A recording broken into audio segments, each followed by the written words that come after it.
Christmas సందర్భంగా విశాఖలోని క్రైస్తవ ప్రార్థనా మందిరాలు నూతన శోభను సంతరించుకున్నాయి. రంగురంగుల విద్యుత్ దీపాలతో చర్చిలను అందంగా అలంకరించారు. చర్చిల ఆవరణలో క్రీస్తు జననం తెలిపే ప్రతిమలతో ప్రదర్శన ఏర్పాటు చేశారు. ఆయా చర్చిల్లో మత పెద్దల ఆధ్వర్యంలో ప్రత్యేక ప్రార్థనలు జరుగుతాయి. విశాఖ నుంచి మరింత సమాచారాన్ని మా ప్రతినిధి నాయుడు అందిస్తారు. యేసు జననాన్ని ప్రపంచమంతా భూమి మీదకి ఆహ్వానిస్తూ ఈరోజు క్రిస్మస్ వేడుకలకు స్వాగతం పలికేందుకు సిద్ధమవుతున్నారు.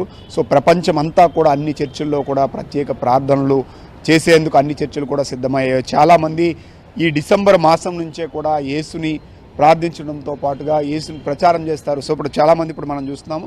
సో వీళ్ళంతా కూడా డిఫరెంట్ పార్ట్స్ ఏదైతే జీసస్ కోసం నిరంతరం బయటికి వెళ్తూ వాళ్ళు ప్రార్థనలు చేస్తారు. సో ప్రస్తుతం వీళ్ళు ఉన్నారమ్మా, చెప్పండి, మీరు ఈ నెలంతా కూడా దాదాపు ప్రత్యేక ప్రార్థనలతో పాటుగా సో బయట ప్రాంతాలు కూడా వెళ్తారు. సో ఈరోజు గొప్పతనం ఏంటి, అసలు ఆ క్రిస్మస్ వేడుకలు గొప్పతనం ఏంటి, సో యేసుని భూమి మీదకి ఆహ్వానించిన ఈ గొప్ప దినాన్ని ఎలా జరుపుకుంటారు?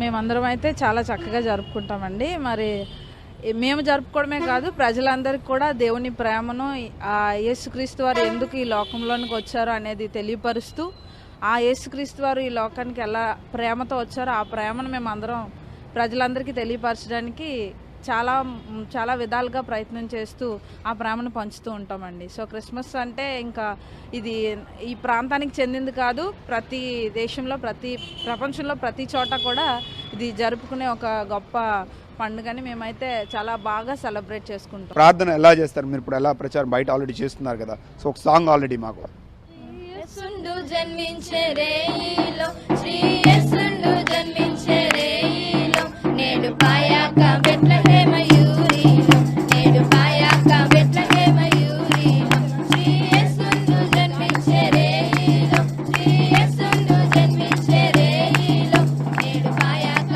బెత్లెహేమ యూరిలో. సో డిసెంబర్ మాసం అంతా కూడా వీళ్ళు సో ఈ వేడుకలు జరుపుకుంటారు. ఈరోజు ప్రత్యేకంగా కూడా సాయంత్రం నుంచి కూడా అన్ని చర్చిలు కూడా విద్యుత్ దీపాలతో వెలిగించడంతో పాటుగా సో అనేక చర్చిల్లో మరి కాసేపట్లో ప్రార్థనలు ప్రారంభం కాబోతున్నాయి. సో ప్రపంచమంతా క్రిస్మస్ వేడుకలకు అయితే పూర్తి స్థాయిలో సిద్ధమైంది. ఇటు విశాఖపట్నంలో కూడా క్రిస్మస్ వేడుకలు సిద్ధమయ్యారు. మరి కాసేపట్లో ఈ వేడుకలతో పాటు అన్ని ప్రత్యేక ప్రార్థనలు కూడా జరగబోతున్నాయి. వీడియో జర్నలిస్టు విజయ్తో నాయుడు.